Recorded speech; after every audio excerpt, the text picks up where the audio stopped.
Okay, so hi, I'm Arana, and finally, looks like we're making it happen today. The answer to some of the nursing students for Louise there up in Queensland. And look, first of all, I just want to thank Louise for following up and for being patient and persistent in making this happen. Originally, the idea was we have an interview discussion back and forth, and I would prefer that really, but because there's something to bounce off. But really, that hasn't been possible for a number of reasons. But look, I just got some questions that the students have put forward, and what I'll do is just talk to those. And this is the first for me. In this manner of doing things, so let's see how it goes. And the first thing I want to say is thank you for being, choosing nursing to work in nursing, and it's a great profession, and mental health nursing particularly I think is an area really, if you want to be engaging with human beings, with people, and actively involved in somebody's life to help them, this is the place to be.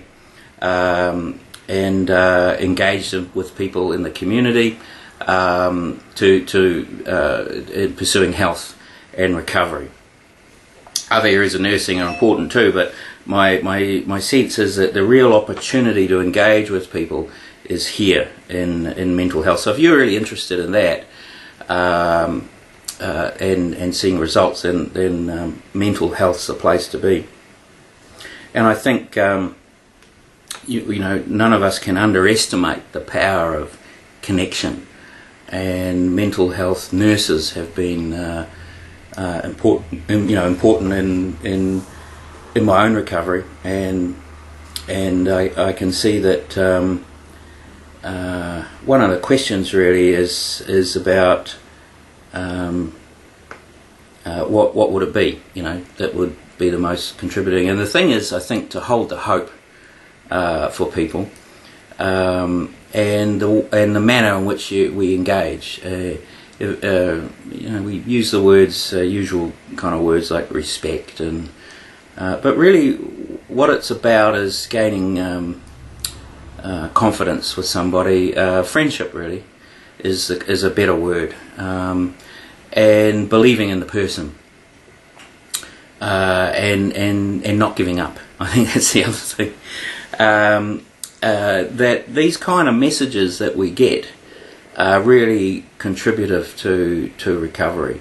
And one human being, one person, it could be a mental health nurse, it might be someone else, but one person can make the difference to a person's recovery.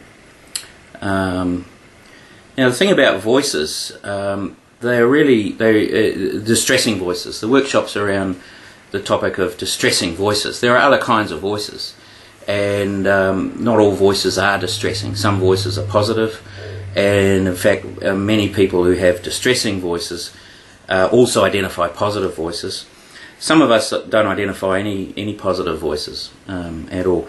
You generally won't find people coming to the attention of mental health services for having positive voices. Usually it's the distress that brings us there. And so how do we deal with the distress?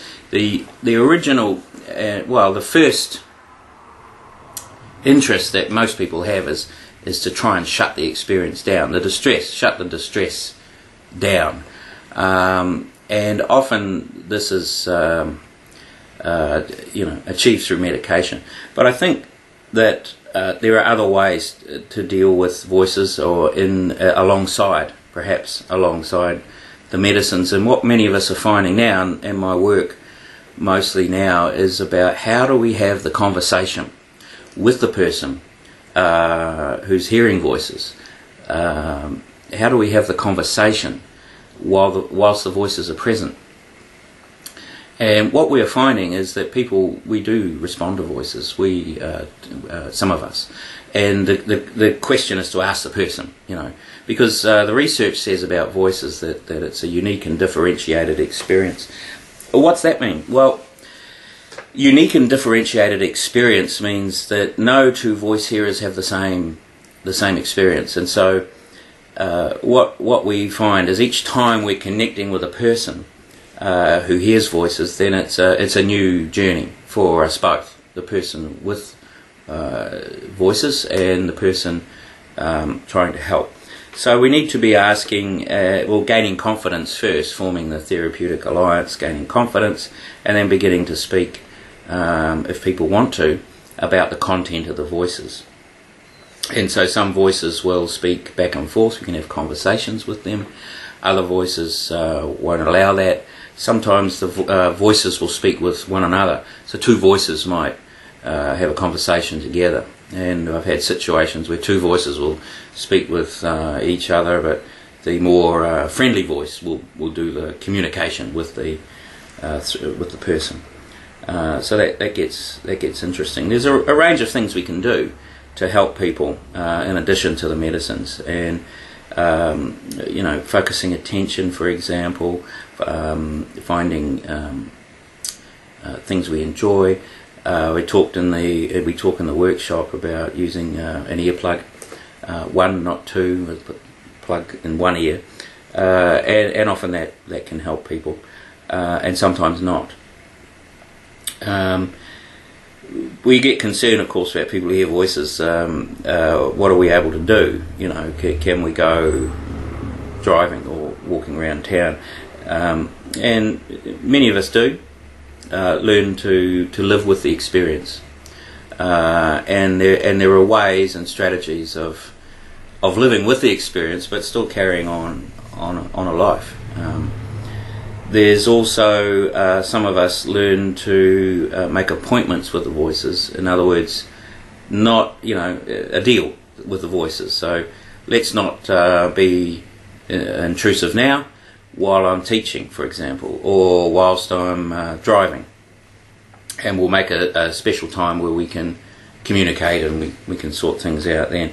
So there are a number of ways of doing things, but of course it's a unique and differentiated experience, and so some people, and I think particularly early on, when the experience is relatively new, we find it more difficult really to do many of the things that we would say are relatively easy, like walking to the shops, and you'll find that mental health, sometimes consumers of mental health services who've been diagnosed, we find that people stay inside, they stay in bed, difficult to go out of the house, and hard to engage with people.